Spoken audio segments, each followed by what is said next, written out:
साथियों, आज़ादी के 78 साल बीत जाने के बावजूद सरक्रीक इलाके में सीमा को लेकर एक विवाद खड़ा किया जाता है।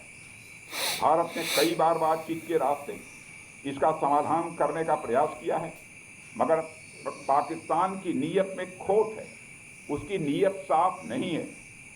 जिस तरह से हाल में पाकिस्तान की फौज ने सरक्रीक के सटे इलाकों में अपना मिलिट्री इंफ्रास्ट्रक्चर बढ़ाया है, वह उसकी नीयत बताता है। साथियों, भारत की सीमाओं की रक्षा भारतीय सेनाएं और बॉर्डर सिक्योरिटी फोर्स मिलकर मुस्तैदी से कर रही हैं।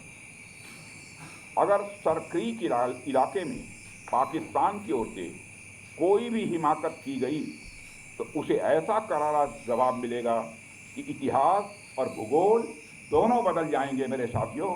और 1965 की जंग में भारत की सेना ने लाहौर तक पहुंचने का सामर्थ्य भी दिखाया।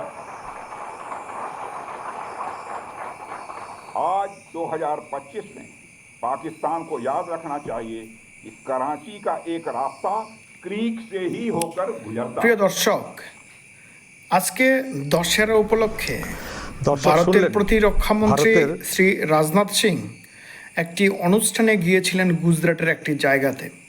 সেখানে গিয়ে এই কথাগুলি বলছিলেন। উনি সারক্রিক নামক একটি রেখার কথা মেনশন করেছেন ভিডিওতে। সারক্রিক রেখাটি হলো ভারতের গুজরাট রাজ্য থেকে পাকিস্তানের সিন্ধ এলাকা পর্যন্ত 96 কিলোমিটারের একটি রেখা, যেটাকে নিয়ে ভারত এবং পাকিস্তানের অনেক বছর ধরে দ্বন্দ্ব চলছিল। সেটাকে মেটানোর জন্য ভারত অনেকবার চেষ্টা করলেও পাকিস্তান সেদিকে চেষ্টার হাত বাড়িয়ে দেননি। গত কয়েকদিন ধরে পাকিস্তানের সেনা সেখানে অনেক বেশি পরিমাণে মোতায়েন করা হয়েছে, সামরিক শক্তি সেখানে অনেক বেশি পরিমাণে বাড়ানো হয়েছে।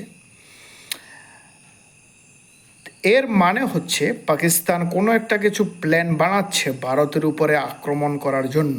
সেটা ভারত ভালোভাবে বুঝতে পেরেছে।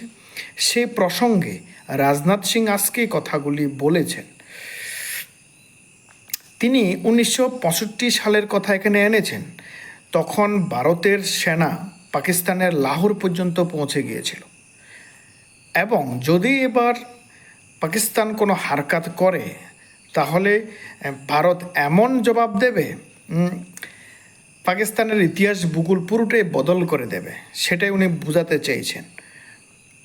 ওই রেখাটার আশেপাশে যে জায়গাগুলি রয়েছে সেগুলি কেন এতটুকু গুরুত্বপূর্ণ? খুবই গুরুত্বপূর্ণ সেই জায়গাগুলি। এর কারণ হচ্ছে এশিয়ার মধ্যে সবচেয়ে বেশি পরিমাণে মাছ যেখানে পাওয়া যায় ওই জায়গাটাতে পাওয়া যায় সবচেয়ে বেশি পরিমাণে, এবং ওই জায়গাতে প্রচুর পরিমাণে তেল এবং গ্যাস প্রচুর পরিমাণে সেখানে সম্পদ রয়েছে। ওই জন্যই দুটি দেশের জন্যই সেই জায়গাটা খুবই গুরুত্বপূর্ণ।